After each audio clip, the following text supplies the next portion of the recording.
प्यारे बच्चों, आज हम अर्थशास्त्र के तहत विकास शीर्षक के तहत राष्ट्रीय विकास का अध्ययन करेंगे और राष्ट्रीय विकास के लिए भी सभी लोगों की धारणाएं भिन्न या परस्पर विरोधी भी हो सकती है।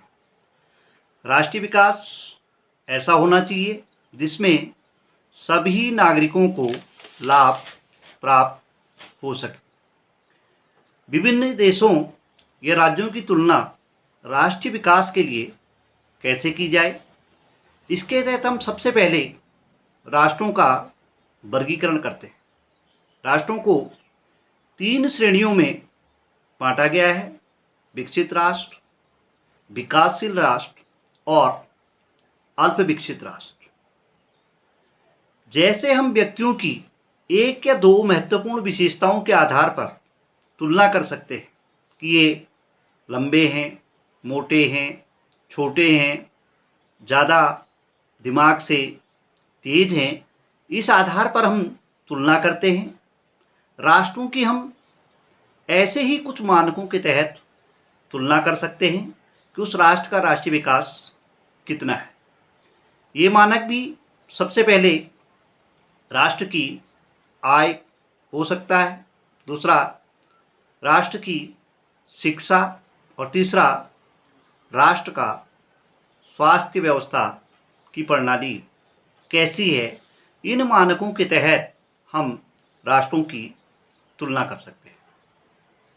इसके लिए सबसे पहले हम किसी भी राष्ट्र की प्रति व्यक्ति आय या औसत आय से उस राष्ट्र की तुलना कर सकते हैं।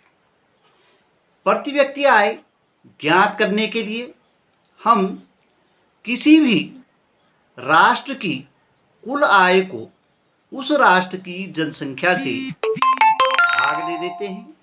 इससे हमको प्रति व्यक्ति आय पता हो जाती है। ये बोर्ड में पूछा जाने वाला प्रश्न है और इसके लिए सूत्र भी है कि प्रति व्यक्ति आय बराबर राष्ट्रीय आय बटे राष्ट्र की कुल जनसंख्या।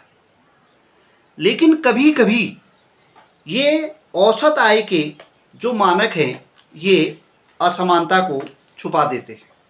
इसे हम इस उदाहरण से समझ सकते हैं। आपकी पुस्तक में ये एक उदाहरण यहाँ पे दिया गया है। इसको आप देख सकते हैं कि इस उदाहरण में 5 देशों के नागरिकों की आय है, जिसमें पहले की 9500, दूसरे की 10,500, तीसरे की 9800, चौथे की 10,000, पाँचवीं की 10,200। यहाँ अगर औसत हम इसका निकालें, प्रति व्यक्ति आय निकालना चाहें तो इनका कुल योग 50,000 है। हम 5 से भाग देंगे तो एक की आय 10,000 निकल जाएगी। यहाँ तो लगभग ये आय बराबर बैठ जाएगी। लेकिन इसका जो दूसरा उदाहरण है 500, पहला, दूसरा 500, तीसरा 500, चौथा 500 और पाँचवा 48,000, लेकिन इनका योग भी 50,000 आएगा। राष्ट्र की कुल आय भागा 5 बराबर 10,000 आ जाएगा। यहाँ पर ये मानक राष्ट्रों के लिए सही नहीं है, क्योंकि इसमें प्रति व्यक्ति आय यहाँ 500 सीधे शो कर रहा है और यहाँ एक व्यक्ति की आय 10,000 निकल जाएगी, तो जो किसी राष्ट्र का सही प्रकार से राष्ट्रीय विकास को नहीं दर्शा पाएगा। तो इन उदाहरणों से भी हम ज्ञात कर सकते हैं कि यहाँ प्रति व्यक्ति आय या औसत आय में विभिन्न प्रकार से असमानताएं आ जाती है। तो इस उदाहरण से हमको ये उदाहरण थोड़ा सा ठीक नहीं लगता है, लेकिन जो विकसित राष्ट्र हैं उन राष्ट्रों को इसमें नहीं रखा जाता है। विश्व बैंक की जो विकास रिपोर्ट है उसके अनुसार समृद्ध देश उन देशों को कहेंगे जिनकी प्रति व्यक्ति आय $12,236 प्रति वर्ष या उससे अधिक हो।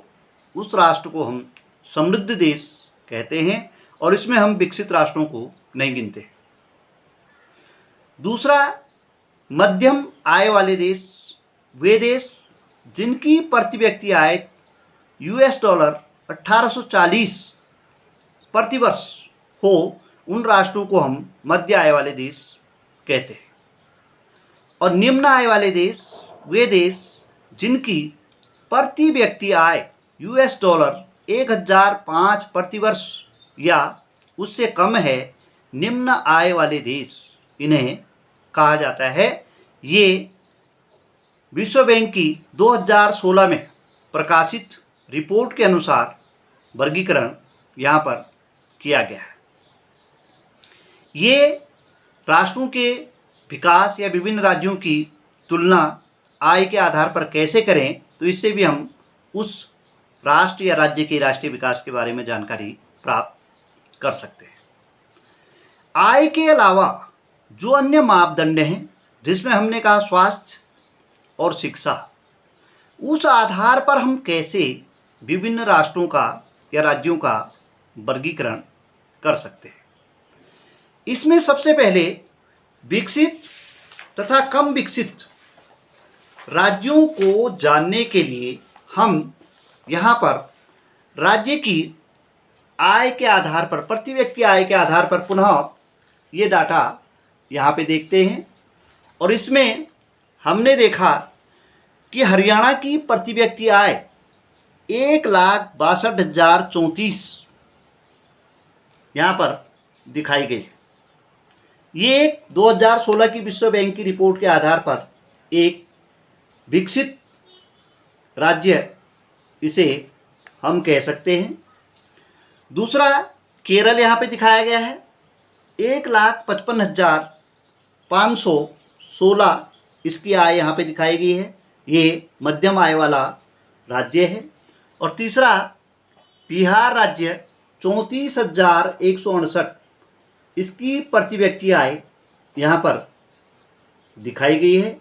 तो इसे हम निम्न आय वाला राज्य कह सकते हैं। लेकिन जो अन्य मानक हैं, उन मानकों के आधार पर हम देखें तो सबसे पहले स्वास्थ्य देख लेते हैं। यहाँ पे दूसरी तालिका दी गई है और इस तालिका में हम देख सकते हैं कि सबसे पहले हरियाणा राज्य यहाँ पर है। और हरियाणा राज्य में शिशु मृत्यु दर 36, साक्षरता दर 82 और विद्यालय में उपस्थिति कक्षा 8 तक 61। केरल राज्य में शिशु मृत्यु दर 12, साक्षरता दर 94 और विद्यालय में उपस्थिति 83। बिहार में शिशु मृत्यु दर 42, साक्षरता दर 62 और विद्यालय में उपस्थिति 43। औसत के हिसाब से यहाँ भी हरियाणा को सबसे ऊपर दिखाया गया है, लेकिन वहाँ मृत्यु दर अधिक है। हम केरल के उदाहरण को देखें तो इन तीन सुविधाओं के हिसाब से हमको केरल यहाँ विकसित राज्यों की श्रेणी के लिए सबसे